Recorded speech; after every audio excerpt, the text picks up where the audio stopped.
Fascist খুনি হাসিনা আর আওয়ামী লীগের পতনের পর হাসিনার তাদের সহযোগীদের বিচার করা ছিল বর্ষা বিপ্লবের অন্যতম প্রধান একটা দাবি। বাংলাদেশের আপামর ছাত্র জনতার কাছে এখনো এটাই অন্যতম প্রধান একটা দাবি। বিগত 15 বছর ফ্যাসিস্ট হাসিনার অত্যাচারের শিকার হওয়া মানুষ, গুম খুনের ভুক্তভোগীদের পরিবার, আটক অবস্থায় অত্যাচারের শিকার আহত ব্যক্তিবর্গ, বর্ষা বিপ্লবের প্রায় 1,500 শহীদের পরিবার আর 32,000 আহতদের প্রাণের দাবি একটাই, সেটা হইতেছে ফ্যাসিস্ট খুনি হাসিনা আর তার অপরাধের দোসরদের দ্রুত বিচার। হাসিনার তার খুনিরা এমন কোনো জঘন্য বিভৎস অপকর্ম নাই যেটা তারা করে নাই।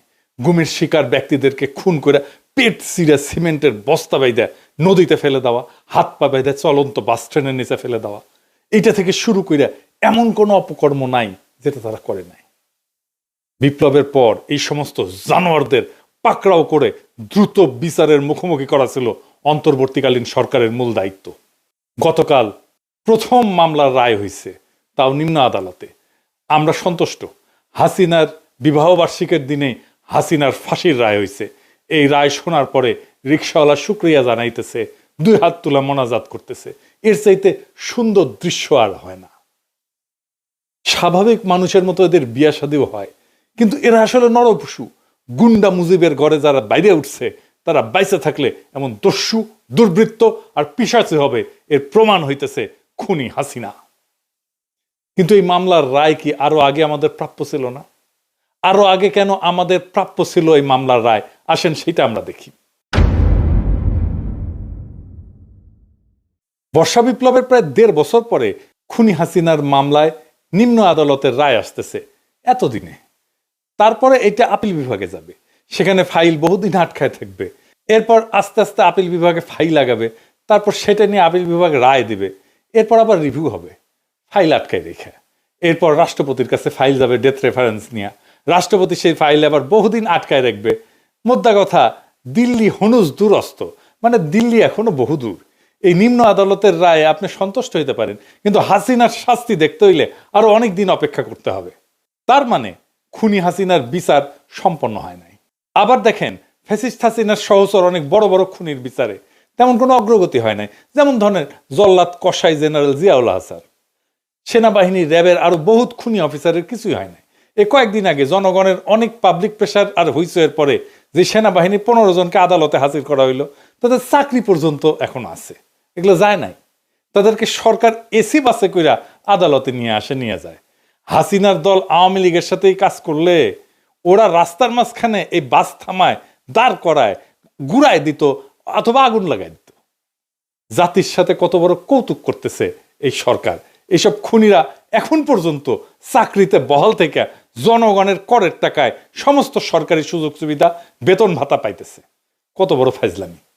সালমান এফ রহমান থেকে শুরু কইরা অন্য সবাই, এই শাহজাহান বলেন, আনিসুল বলেন, সবাই জেলে এসি লাগায়, নিজের কামরাতে নিজের বাসা থেকে খাবার আনে, তারপরে খায়।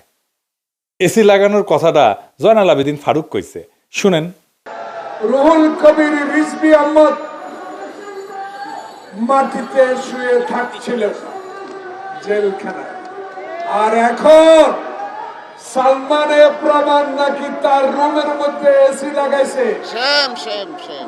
সালমান এফ রহমানের খাওয়া নাকি গুলশান থেকে যায়। হাসিনার বহুত বড় বড় সহযোগী যারা আজকে দেশের বাইরে যে অন্তর্ঘাত চালাইতেছে, এই ওয়াকারের প্রত্যক্ষ সহযোগিতায় 5 আগস্টের পর দেশ থেকে পালাই গেছে। ওবায়দুল কাদের, আরাফাত, আসাদুজ্জামান খান কামাল, ডিবি হারুন, জেনারেল মজিব, এরকম অসংখ্য নাম আছে। এরা আবার পালায় যাওয়ার পর বাংলাদেশের ব্যাংক থেকে, কলকাতা থেকে কোটি কোটি টাকা ফান্ড পর্যন্ত ট্রান্সফার করেছে। ডেল্টাগ্রামে আসছে না নিউজ। এরা কিভাবে পালায় গেল, আর সেই ব্যাপারে ওয়াকার আর সরকারের উপদেষ্টা মন্ডলীর দায়িত্ব কি ছিল, সেটা নিয়ে ভবিষ্যৎ বাংলাদেশে একদিন বিচার হবে। জেনারেল মুজিব যে ওয়াকারের জিম্মা থেকে পালায় গেল, কারো কোনো শাস্তি হয়েছে? হয় নাই। ওয়াকার উপদেষ্টা মন্ডলী, প্রফেসর ইউনূস একজনও রেহাই পাবে না কিন্তু জাতির সাথে বেইমানি করার জন্য। এই অপদার্থতার জবাব দিতে হবে।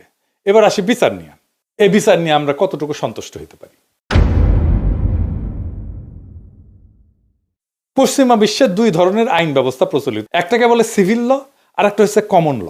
সিভিল ল এর উৎপত্তি এই কন্টিনেন্টাল ইউরোপে, কমন ল এর উৎপত্তি ইংল্যান্ডে।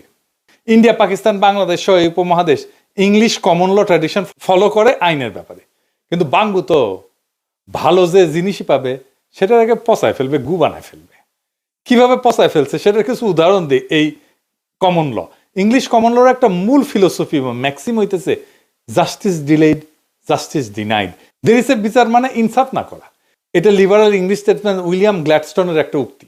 যে কোনো বিচার প্রক্রিয়া যদি দীর্ঘায়িত হয় তাহলে সেটা ভুক্তভোগী এবং আসামি দুই পক্ষের জন্য বিশাল অন্যায়, অনেক বড় অন্যায়। কিরকম অন্যায়? ধরেন একজন ভুক্তভোগী যে কোনো ধরনের অপরাধের শিকার হইয়া বিচার চেতে গেল, সেই বিচারের ফলাফল তখনই তার জন্য অর্থবহ হবে যদি সেটা খুব দ্রুত পাওয়া যায়। এই জন্য ইংলিশ লতে একটা টার্ম আছে, সুইফট জাস্টিস। একজন খুন, ধর্ষণ বা ডাকাতির শিকার ভুক্তভোগী বা তার পরিবার যদি অপরাধ সংঘটিত হওয়ার 15 থেকে 20 বছর পর বিচারের রায় পায় আর তারপর সেটা কার্যকর হয়, তাইলে এই বিচার একদম মূল্যহীন, এটার মূল্য শূন্য। পৃথিবীর যে কোনো জুডিশিয়াল ফিলোসফিতে, সেটা প্রাচ্য হোক পাশ্চাত্য হোক, কোথাও এটাকে সমর্থন করা হয় না। পাশ্চাত্যের কমন ল, মুসলমানদের শরিয়া, ইহুদিদের তাওরাত আর তালমুদ, বিশ্বের সমস্ত লিগ্যাল ফিলোসফিতে বিচার প্রক্রিয়া দীর্ঘায়িত করাকে অত্যন্ত নেতিবাচক হিসেবে দেখা হয় এবং এটাকে ভুক্তভোগীর অধিকার হরণ হিসেবে গণ্য করা হয়। আর আসামির দিক থেকে দেখলে, একজন নিরাপরাধ মানুষকে যদি একটা মিথ্যা বা ভুয়া প্রমাণ ছাড়া মামলা দিয়ে বছর পর বছর জেলে রেখে দেওয়া হয়, আদালতে হাজির করানো হয়, সেটা একটা বিশাল অন্যায়। সেই নিরাপরাধ মানুষের জীবন তো পুরো ধ্বংস করে দেওয়া হয় এভাবে। যদি কেউ নিরাপরাধ হয়ে থাকে আর তার নামে যদি কেউ মিথ্যা মামলা দিয়ে থাকে, তার জন্য তো সুইফট জাস্টিস, দ্রুত বিচার, এটা নিষ্পত্তি হওয়াটা সবচেয়ে একটা ভালো ইনসাফপূর্ণ একটা ব্যবস্থা। অভিযোগকারী যদি তার অপরাধ প্রমাণ করতে না পারে তাহলে সে দ্রুত ছাড়া পেয়ে যাবে। অভিযোগকারীর কাছে যদি প্রমাণ না থাকে তাহলে সে দ্রুত ছাড়া পেয়ে যাবে। অর্থাৎ উভয় দিক থেকে, অভিযোগকারী যদি তার কাছে প্রমাণ থাকে তাহলে সে দ্রুত বিচার পেয়ে যাবে, আর উল্টা দিকে যদি অভিযোগকারী প্রমাণ না থাকে তাহলে অপরাধী দ্রুত ছাড়া পেয়ে যাবে। অর্থাৎ উভয় দিক থেকে, মানে ভুক্তভোগী আর আসামি, এই দুই দিক থেকে চিন্তা করলে দ্রুত বিচার হচ্ছে একমাত্র ইনসাফ। এই জন্য আমেরিকার সংবিধানের বিল অফ রাইটসের 6ষ্ঠ সংশোধনীতে বলা আছে, in all criminal প্রসিকিউশনস the accused shall enjoy the right two A speedy and public trial. ইংরেজি যেহেতু কইছে ঠিকই কইছে, তাই না? মানে হইতেছে সমস্ত ক্রিমিনাল মামলায় অভিযুক্ত ব্যক্তির দ্রুত বিচার পাওয়ার অধিকার আছে। বিচার প্রক্রিয়া এটা যদি না করা হয় তাহলে তার মৌলিক অধিকার খর্ব হইতেছে। এই জন্য রাষ্ট্রই দায়ী থাকবে। তাহলে এখন আসেন, স্পিডি ট্রায়াল কাকে বলে? আমেরিকার Congress speedy trial act 1974 pass করে, যেখানে তারা স্পিডি ট্রায়ালকে সংজ্ঞায়িত করছে। আমেরিকার বিচার প্রক্রিয়া ট্রায়াল শুরু হওয়ার আগে একটা প্রি ট্রায়াল ফেজ আছে, ট্রায়ালের আগে, যেখানে কারো বিরুদ্ধে কোনো অভিযোগ আসলে সেটা তদন্ত করে দেখা হয়। তদন্তকারী সংস্থা আদালতে গ্রহণযোগ্য হবে, যেটাকে আইনের ভাষায় বলে অ্যাডমিসেবল এভিডেন্স, সেই সমস্ত প্রমাণ জোগাড় করে। যদি দেখে এভিডেন্স নাই তাহলে কেস এখানে খতম। আর যদি তদন্তকারী মনে করে যে সাফিসিয়েন্ট এভিডেন্স আছে, পর্যাপ্ত প্রমাণ আছে, সে তখন সেটা প্রসিকিউটরের কাছে সাবমিট করে। প্রসিকিউটর হইতেছে রাষ্ট্রপক্ষের উকিল। প্রসিকিউটর যদি মনে করে যে প্রমাণ পর্যাপ্ত, কেবল তখনই সে অভিযুক্তর বিরুদ্ধে একটা ফর্মাল চার্জ ফাইল করে, যেটাকে আইনের ভাষায় বলা হয় ইনডাইটমেন্ট। অর্থাৎ কারো বিরুদ্ধে ফর্মাল অভিযোগ আনা। কারো বিরুদ্ধে ইনডাইটমেন্ট ফাইল করা বা ফর্মাল অভিযোগ আনার পরে তাকে আদালতে হাজির করা হয় এবং জাজ তাকে জিজ্ঞেস করে যে সে তার বিরুদ্ধে যে অভিযোগ আনা হয়েছে সেইটার ব্যাপারে সে কি বলে, কি মনে করে, সে কি দোষী নাকি দোষী না। সে যদি বলে হুজুর আমি নিরপরাধ, তাহলে তার মামলা চলবে। আর যদি বলে না হুজুর আমি দোষী, তাহলে তার মামলা ওখানে কেস খতম, সে দোষী। যদি সে নিজেকে নির্দোষ দাবি করে তখন সেই কেস ট্রায়ালে যায়। স্পিডি ট্রায়াল অনুযায়ী কারো বিরুদ্ধে ইনডাইটমেন্ট বা অভিযোগ ফাইল হওয়ার পরে সে যদি বলে যে আমি দোষী না, তাইলে তার মামলা 70 দিনের মাথায় তার ট্রায়াল শুরু করতে হবে। তার মানে 2 মাসের মধ্যে তার ট্রায়ালে নিতে হবে। আমেরিকা একটা ট্রায়াল কতদিন ধরে চলে শুনবেন? শুনলে তাজ্জব হয়ে যাবেন। গড়ে 2 থেকে 3 দিন। যদি সেলিব্রিটি ট্রায়াল হয়, মানে প্রচুর মিডিয়া কাভারেজ পায়, এই সমস্ত ট্রায়াল একটু দীর্ঘ সময় ধরে চলে, 1 সপ্তাহ থেকে ধরেন 1.5 মাস পর্যন্ত চলতে পারে। যেমন জনি ডেপ আর তার সাবেক স্ত্রী আম্বার হার্ডের সিভিল ট্রায়াল প্রায় 6 সপ্তাহ ধরে চলছিল। মানে জাজের মনে হয় এটা আলুর দোষা ছিল, আম্বার হার্ড বসে আছে তার সামনে রেখা 1.5 মাস ধরে চালাইছে আর কি, আর দেখিছে আম্বার হার্ডকে, দেখে শান্তি পেয়েছে। সিভিল ট্রায়াল সচরাচর ক্রিমিনাল ট্রায়ালের চেয়ে লম্বা হয়। 2024 সালে নিউ ইয়র্কে ডোনাল্ড ট্রাম্পের ট্রায়াল একটা 1.5 মাস ধরে চলছিল, কিন্তু অধিকাংশ বিচার প্রায় 95% ট্রায়াল 2-3 দিনে শেষ হয়ে যায়, 2-3 দিনে মাত্র। মানে যাই বলেন, এখানে তথ্য প্রমাণ, ডকুমেন্ট, সাক্ষ্য প্রদান, উকিলের ক্রস এক্সামিনেশন একবারে সেই এই 2-3 দিনের মধ্যে কমপ্লিট হয়ে যায়, রায় ঘোষণা হয়ে যায়। আবার জুরি কি জিনিস, এই জিনিস এখন আপাতত আইনের গভীর বিষয় না বুঝলেও চলবে আর কি। এরপরে ট্রায়াল কোর্টের সমস্ত মামলার রায়ের মাত্র 10%-এর মতো আপিল বিভাগে যায়, কারণ আমেরিকার আপিল কোর্টে কোনো কেস নতুন করে সাক্ষ্য প্রমাণ শোনে না বা গ্রহণ করে না। তারা খালি দেখে ট্রায়ালের প্রক্রিয়াটা ঠিকভাবে অনুসরণ করা হয়েছে কিনা। যদি কোনো প্রক্রিয়া কোনো ভুল পায় প্রসিকিউশনের, তখন আগের যে রায় সেইটাকে উল্টাই দিয়া পুনরায় নতুন ট্রায়ালের আদেশ দেয়। এই কাজ আপিল বিভাগের করতে খুব বেশি দিন লাগে না। এর পরের ধাপে আপিল বিভাগের রায়ের খুব অল্প কেসেই আমেরিকার সুপ্রিম কোর্ট শুনানি করে। আমেরিকার সুপ্রিম কোর্ট বছরে মাত্র 100টার মতো কেস শুনানি করে মাত্র, তারপরে সেটা রায় দেয়। রাষ্ট্রের আইন এবং সংবিধানের ব্যাপারে তারা খুব গুরুত্বপূর্ণ কেস না হইলে সুপ্রিম কোর্ট সেই কেসের শুনানি করে না। অর্থাৎ আমেরিকার 90% কেসে ট্রায়াল কোর্টে রায় পাওয়ার সাথে সাথে সেই রায় কার্যকর করা হয়। একটা সুপ্রিম কোর্টের কেসের শুনানি কতক্ষণ চলে শুনবেন? বাংলাদেশের মতো বছরের পর বছর ধরে চলে না। সুপ্রিম কোর্টের কেসে প্রথমে 2 পক্ষের উকিল তাদের পজিশন লিখিত আকারে সাবমিট করে, যেটাকে আইনের ভাষায় বলা হয় লিগ্যাল ব্রিফ। এরপর শুনানির দিন মৌখিক শুনানি হয় প্রত্যেক কেসে 1 ঘন্টা করে। প্রত্যেক পক্ষ তাদের পজিশন ব্যাখ্যা করার জন্য 30 মিনিট করে সময় পায়। খালি 1 ঘন্টায় একটা কার্য দিবসে 2টা করে কেসের শুনানি করা হয়। এরপরে লিগ্যাল ব্রিফ পড়া তারা মৌখিক আর্গুমেন্ট শুনে সুপ্রিম কোর্টের 9 জন বিচারপতি তাদের রায় লিখে সাবমিট করে দেয়। যেই পক্ষ সংখ্যাগরিষ্ঠ বিচারপতির রায় পায় তারা বিজয়ী হয়। এটাই হইতেছে আমেরিকান কমন লর সুইফট জাস্টিস, মানে দ্রুত বিচার, যেটা সংবিধানের রাইট টু স্পিডি ট্রায়াল। আমাদের বাংলাদেশে কি হয় শুনবেন? আপনারা তো প্রত্যেকে জানেন, তাও কই। আজকে একটু শুনানি হবে, এরপর আরেকটু শুনানি হবে, বহুত দিন পরে আরেকটা ডেট পড়বে, তার আরেকটু শুনানি হবে, হয়তো 1-2টা ডকুমেন্ট সাবমিট করা হবে, এরপরে সাক্ষী আবার বহুদিন পরে শুনানির ডেট পাবে, তখন মন চাইলে আসবে আর মন চাইলে আসবে না, তারপর আবার আরেকটা ডেট পড়বে, এই জন্য শুনানির ডেট আবার পেছাবে। এইভাবে করতে করতে করতে করতে করতে করতে বছরের পর বছর পার হয়ে যায়। এরপর বাংলাদেশের নিম্ন আদালতে একটা রায় আসে দ্রুত বিচার আইনে। এখানে কিন্তু সব মামলা যায় না, সেইখানে কম করে হইলেও 30 কার্য দিবস লাগে, মানে 1.5 মাস। যেই মামলা আমেরিকা 2-3 দিনে শেষ করতে পারে বিচার, সেই মামলা কেন বাংলাদেশের 1.5 মাস লাগবে? এরপর হাইকোর্টে যায়, সাক্ষ্য প্রমাণ আবার শুনানি হয় প্রথম থেকে, সেটা তো বছরের পর বছর চলে। এরপর সুপ্রিম কোর্টে আপিল বিভাগে হাজার হাজার কেস যায়, এখানেও বছরের পর বছর অতিবাহিত হয়, সব কেসের শুনানি হয়, এখানে ফাইল আটকায় থাকে। আমাদের দেশে পুরা বিচার ব্যবস্থায় একটা আগাগোড়া সংস্কার দরকার। এখন যেটা আছে এটা একটা প্রহসন, পুরা কমলাকান্তের দপ্তর। এই সংস্কার যারা করতেছে সংস্কার এদের দেওয়া হবে না। ঐক্যমত কমিশন আর প্রফেসর ইউনূসের সংস্কার কমিশন তাদের বিচার বিভাগ সংস্কারে কি বাচাল ঘোলার ডিম প্রস্তাব দিছে, সেটা অন্য একদিন এপিসোডে ব্যাখ্যা করবো নি আর একদিন। তো মামলার জট কত দেখেছেন? আমেরিকায় একজন জাজ বছরে 250টা মামলার নিষ্পত্তি করে। বাংলাদেশে একটা জাজ বছরে নাকি নিষ্পত্তি করে 971টা মামলা, তার মানে দিনে 4টা মামলা। এটা কি আপনি বিশ্বাস করেন? এই ডেটা ঠিক আছে? আমি জানি না, ডেটা খুঁজে পাইনি, নিউজ করছে সেইটা থেকে আমি কইলাম, পত্রিকার নিউজ, আমি ব্যানে করছি না। মানে প্রত্যেক কার্য দিবসে 4টা করে মামলার নিষ্পত্তি করছে। আপনাদের বিশ্বাস হয়? আমার হয় না বিশ্বাস। তো আমাদের দেশে এই বিচার ব্যবস্থার এরকম একটা হজবড় হসপস একটা অবস্থা কেন? কারণ আমাদের সুশীল প্রগতিশীলরা বিচারের প্রক্রিয়াকে দীর্ঘায়িত করাকেই সুবিচার বলে মনে করে। পন্দের আলো বলেন, দিল্লি স্টার বলেন, এই পত্রিকায় বছরের পর বছর এরাই বিভিন্ন কলাম মতামত লিখে এই বয়ান তৈরি করছে, মতি মাহমুদ জিব্বা বের করে তাদেরকে প্রমোট করছে।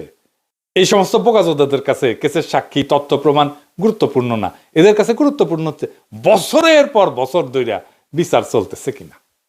এদেরই তারা সুবিচার বলে। এমনকি প্রফেসর ইউনূসও ফ্যাসিস্ট খুনিদের বিচার নিয়ে একই কথা বলছে যে অপরাধের বিচার তাৎক্ষণিকভাবে করলে সেটা নাকি সুবিচার হয় না। দেখেছেন? এমনকি সালাউদ্দিন সাহেবও বলছে যে এটা তাড়াহুড়া করলে এটা সুবিচার হবে না, সে আবার লয়ার করে। সংস্কার, বিচার এবং নির্বাচন কোনোভাবেই এটা মিউচুয়ালি ইন্টারডিপেন্ডেন্ট নয়। সংস্কার মতো চলবে, এটা কন্টিনিউয়াস প্রসেস। বিচারে কখনো টাইম লিমিট করা যায় না, ও বিচার হবে তাহলে সেটা চলবে, যে গভর্নমেন্টই আসুক। তো এরকম আবাল মার্কা স্টুপিড তত্ত্ব এরা কই থেকে পাইল? এই এপিসোডের প্রথমে ব্যাখ্যা করছি পৃথিবীর কোনো লিগ্যাল আইনের দর্শনে এই ধরনের আবাল মার্কা কথা নাই, এবং বিচার প্রক্রিয়া দীর্ঘায়িত হওয়াকে বাদী বিবাদী দুই পক্ষেরই অধিকার হরণ হিসাবে দেখা হয়। বাঙ্গু সুশীল, পন্দের আলো, দিল্লি স্টার, মতি মাহফুজ, জুতমানের সমস্ত ফ্যাসিস্ট দালাল, মানবাধিকার কর্মী, সুলতানা কামাল, এই থেকে শুরু করে যতগুলো আছে সবাই বিচার ব্যবস্থার এই হজবরল অবস্থার জন্য দায়ী। বাঙ্গু প্রগতিশীলরা যে মানবাধিকারের মুখোশের পিছনে কত বড় আসল মাদারচোদ, এইটার একটা উদাহরণ দিই। আইন এবং সালিশ কেন্দ্র ভারতীয় বাঙ্গু প্রগতিশীলদের একটা বড় আড্ডাখানা। এটা প্রতিষ্ঠাতা হইতেছে ভারতের দালাল মূর্খসোদা রেহমান সোবহানের প্রথম বউ সালমা সোবহান। এখন এটার চেয়ারপারসন হইতেছে ধ্বজভঙ্গ বুইরা জেরাই খান পান্না, এক নম্বরের চেতনাজীবী ফ্যাসিস্ট হাসিনার পাঁচ আটা কুত্তা। এই হারামজাদা বুইরা কি বলছে শুনবেন? সে বলছে জুলাই আন্দোলনের মাত্র 2000 মানুষ মারা গেছে, যদি 1000 লোকও মারা যাইতো তাও এইটা 71-এর 30 লক্ষের সাথে কিছুই না। বুঝেছেন? কিছুই না। শুনেন, 30 লক্ষ মানুষের রক্তের দাম বেশি না 2000, 3000, ইভেন যদি আমি বলি যে 1 লক্ষ মানুষ, যে কোনো হত্যার বিচার হওয়া উচিত। কিন্তু 30 লক্ষ মানুষ, 2 লক্ষ মা বোনের ইজ্জত নিয়ে 71-এ যে দেশটা স্বাধীন হয়েছে তার সাথে তুলনা কারো চল না। ওরে ব্যাংকের চেকের মতো। এক লোক গেছে যে লিখিছে, তো চেক দিছে, তো চেক পড়ে কয় এটা কি দিছেন? তো কয় কেন, আমি যা লিখেছি লিখেই দিছি। তো কয় আপনি লিখেছেন 5000 টাকা, কিছুই না, এটা কি কোনো কথা হইলো? তো কয় কি কম বলেন, এর আগে একজনের চেক দিছে, লিখছে 1 লাখ টাকা মাত্র। তো 1 লাখ টাকা যদি মাত্র হয় তাহলে 5000 টাকা তো কিছুই না। তো ওই রকম এই জেরাই খান পান্না কইতেছে এই 2000 মারা গেছে, এটা নাকি কিছুই না। এবার বিশ্বে কয়েকটা বিচারের উদাহরণে আসি। দ্বিতীয় বিশ্বযুদ্ধের সময় 1940 সালে ফ্রান্স জার্মানির কাছে আত্মসমর্পণ করলে ফ্রান্সের বয়স্ক মার্শাল ফিলিপ পেতার নেতৃত্বে নতুন সরকার গঠিত হয়, মানে যেটা জার্মানিদের রাজাকার আর কি, বুঝছাও? যেই রেজিমকে, যে শাসন সময়কে ভিসি বলা হয়। ভিসি ফ্রান্স মানে ভিসি বলে একটা শহর আছে ফ্রান্সে। ওই যখন জার্মানিরা দখল করে তখন ভিসি শহরে রাজধানী বানাইছিল, ওই সময়টাকে বলা হয় ভিসি রেজিম। তো এই মার্শাল পেতা যে রাজাকার ছিল আর কি ফ্রান্সে, জার্মানির রাজাকার, সে প্রথম বিশ্বযুদ্ধে ফরাসি বাহিনীর সর্বাধিনায়ক ছিল। মিত্রবাহিনী বিজয়ের পর চার্লস দ্য গল ফ্রান্সের অন্তর্বর্তীকালীন সরকারের প্রধান হইলে নাজি জার্মানির সাথে কোলাবোরেশনের জন্য, দালালির জন্য ভিসি সরকারের বিচার শুরু করে। মার্শাল পেতাকে ট্রায়ালে নেওয়া হয়, এবং সেই ট্রায়াল কতদিন চলে জানেন? 1945 সালের 23শে জুলাই থেকে 15ই আগস্ট, মানে 24 দিন। মাত্র 24 দিনে বিচারের রায়ে পেতার মৃত্যুদণ্ড হয়। মৃত্যুদণ্ড দেয়নি পরে, কারণ মার্শাল পেতার দেশের প্রতি আগের অবদানের কথা স্মরণ করে চার্লস দ্য গল তার মৃত্যুদণ্ডকে যাবজ্জীবন কারাদণ্ডে মওকুফ করছিল, এবং রায় কার্যকর করা হয়। বিচার শুরু করতেও খুব বেশি দিন লাগে নাই। জার্মানি আত্মসমর্পণ করে 1945 সালের 7ই মে। যুদ্ধ শেষ হওয়ার 2 মাসের মধ্যে পেতার ট্রায়াল শুরু হয়ে যায়। আর আমাদের এখানে তো 1.5 বছর হয়ে গেল, কেবলমাত্র একটা রায় আসছে, তাও সেটা আরো বছর ঘুরবে। আমাদের এতদিনে অন্তত কয়েকটা কসাই, যেমন জিয়াউল হাসানকে তো বিচারে শেষ করে রায় কার্যকর করে দেওয়া যেত, ঝুলাই দেওয়া যেত। বাংলাদেশে যে এইরকম হয় নাই তা কিন্তু না, বাংলাদেশে এরকম বিচারের নজির আছে। কিন্তু 2006 সালের অক্টোবরে বিএনপি পদত্যাগ করে ইয়াজউদ্দিনের হাতে তত্ত্বাবধায়ক সরকারের দায়িত্ব দেয়, 111 হয়। 11 জানুয়ারি 2007 সালে ভারতের দালাল ওই যে ঘোড়া মঈউদ্দিন আছে না, ঘোড়ানি ছিল কু করে, তারপরে বাংলা ভাই আর শায়েক আব্দুর রহমানের বিচার শেষ কইরা সব file high court supreme court clear কইরা 30শে মার্চ 2007 সালে কুলাঙ্গার মঈনের কু করার 2 মাসের মধ্যে তাদেরকে ফাঁসি দিয়ে দেওয়া হয়।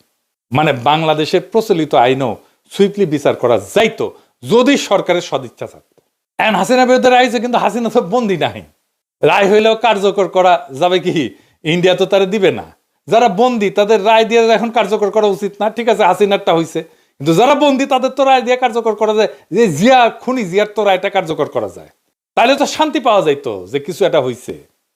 নুরেমবার্গ ট্রায়ালে দ্বিতীয় বিশ্বযুদ্ধের পরে 10 মাসে 24 জনের বিচার করছিল নাজি অফিসার। বাংলাদেশের সাথে ভারতের অপরাধী প্রত্যাবর্তন চুক্তি আছে, হাসিনাকে ভারত ফেরত দিতে বাধ্য, কিন্তু বাংলাদেশ কি বাধ্য করতে পারবে? হাসিনাকে না ফেরত দিলে কার লাভ? আসেন এটা একটু বুঝে দেখি। একজন দণ্ডপ্রাপ্ত আসামি যদি রায়ের পর বিদেশে পালায় যায়, তাহলে আন্তর্জাতিক আইনে এটাকে বলা হয় কনসাসনেস অফ গিল্ট, অর্থাৎ দোষী মানসিকতার প্রমাণ। বহু কমন ল ব্যবস্থায় তাকে বলা হয় ফিউজিটিভ ফ্রম জাস্টিস, এবং আদালত চাইলে আপিল শুনতেও অস্বীকৃতি জানাইতে পারে। এটাকে বলা হয় ফিউজিটিভ ডিসএন্টাইটেলমেন্ট ডক্ট্রিন। ফলে রায়ের বৈধতা না, বরং আসামির অবস্থানই দুর্বল হয়। ইন্টারপোলের যদি রেড নোটিশ হয়, এও বলা আছে বিচার আদালতে বিদেশে পালায় থাকা ব্যক্তি হইল ইন্টারন্যাশনালি ওয়ান্টেড ফিউজিটিভ। অর্থাৎ আদালত যদি ন্যূনতম ফেয়ার ট্রায়াল মান বজায় রাখে, তাহলে রায়ের বৈধতা অটুট থাকে, বরং আসামি পালায় গেলে রায় আরো শক্ত অবস্থানে দাঁড়ায়। তখন রাজনৈতিক এবং আইনি উভয় ভাষায় প্রশ্নটা পরিষ্কার, বিচার তো খোলা ছিল, পালাইছে কে, আদালত না আসামি? মানে হাসিনার দলের লোকজন কোনো আর্গুমেন্ট আনতে পারতেছে না কেন?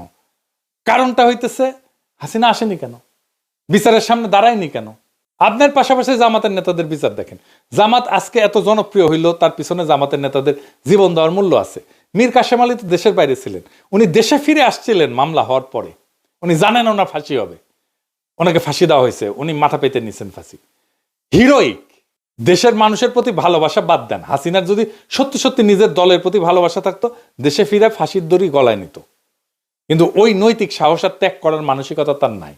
কিন্তু ফাপড় নেওয়ার সময় 16 আনার উপরে 18 আনা, শেখ হাসিনা পালায় না, আমি মুজিবের কন্যা। শেখ হাসিনা পালিয়ে গেছে, শেখ হাসিনা নাই, শেখ হাসিনা চলে গেছে, শেখ হাসিনা পালায় না।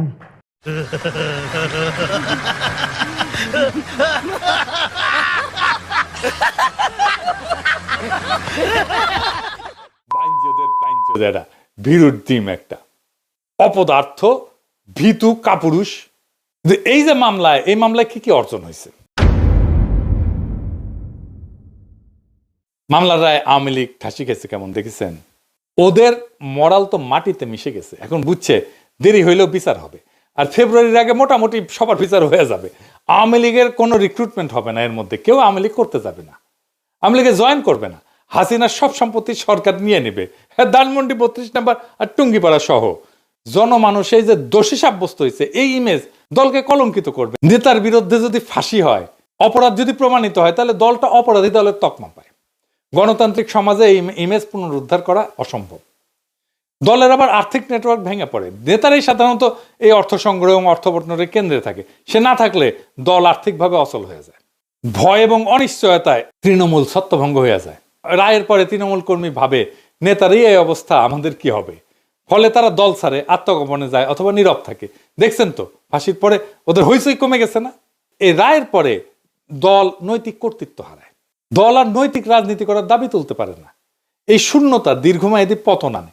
হাসিনা পরিবারে যারা বিদেশে আছে না, তারাই অপমান অপদস্থ হবে সারা দুনিয়ায়। হাসিনার ফাঁসি হয়েছে, আর ইংল্যান্ডের পত্রিকা টেলিগ্রাফ লিখতেছে টিউলিপের আন্টির ফাঁসি হয়েছে, দেখেছেন? এমন কইতে পারেন জামাতের মূল নেতার তো ফাঁসি হয়েছে, জামাত তো ধ্বংস হয়নি। কেন হয়নি আসেন এটা বুঝে দেখি। জামাত ধ্বংস হয়নি কারণ এটা কোনো ব্যক্তি কেন্দ্রিক রাজনৈতিক দল না, একটা ইডিওলজি বা আদর্শ ভিত্তিক একটা ক্যাডার চালিত সংগঠন। এদের শক্তি আসে কাঠামোগত শৃঙ্খলা থেকে এবং এর স্তর ভিত্তিক নেতৃত্ব থেকে, এবং এদের দীর্ঘমেয়াদী ক্যাডার তৈরি একটা ধারাবাহিকতা আছে। সেখানে একজন নেতা বাদ পড়লে সঙ্গে সঙ্গে বিকল্প নেতৃত্ব তৈরি হয়ে যায়। তার দলের ক্যারিসমেটিক নেতার দরকার নাই, বরং তাদের রাজনৈতিক দর্শন, সামাজিক নেটওয়ার্ক, তাদের অর্গানাইজেশনের সংগঠনের পদ্ধতি, সংগঠনের কাঠামো, এটাই তাদের টিকে থাকার ভিত্তি। এমন কাঠামো সাধারণত দমন, পীড়ন, গ্রেপ্তার, মৃত্যুদণ্ডের পরেও টিকে থাকে, যেমন মিশরের ইখওয়ান। আর এটা ছাড়া জামাত তো শুধু রাজনৈতিক দল না, এটা একটা ধর্মীয় সামাজিক ন্যারেটিভকে কেন্দ্র করে গঠিত একটা ইডিওলজিক্যাল মুভমেন্টও বটে।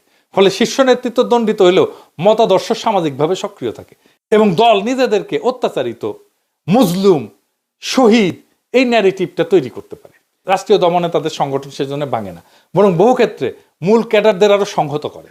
জামাতের নেটওয়ার্ক, তার দীর্ঘমেয়াদী রাজনৈতিক সামাজিক শেকড় এবং ডিসেন্ট্রালাইজ কাজের ধরনের সব মিলা জামাতকে এমন একটা সংগঠনে পরিণত করছে যা শুধু নেতার মৃত্যুদণ্ডে ভেঙে পড়ে না। ফাইনালি এই রায়ে বিএনপির মরাল ডিফিট হইল কেমনে?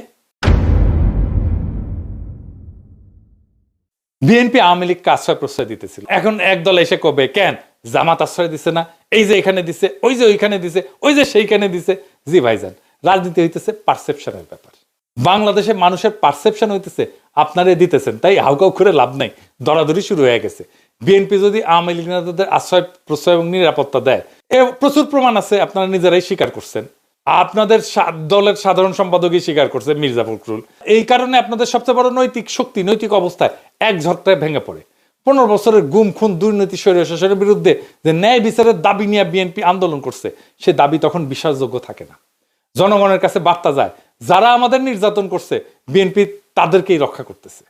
এতে বিএনপি নিজেই নিজের ন্যারেটিভকে হত্যা করে এবং দল হিসাবে মরাল ডিফিটের মধ্যে পড়ে।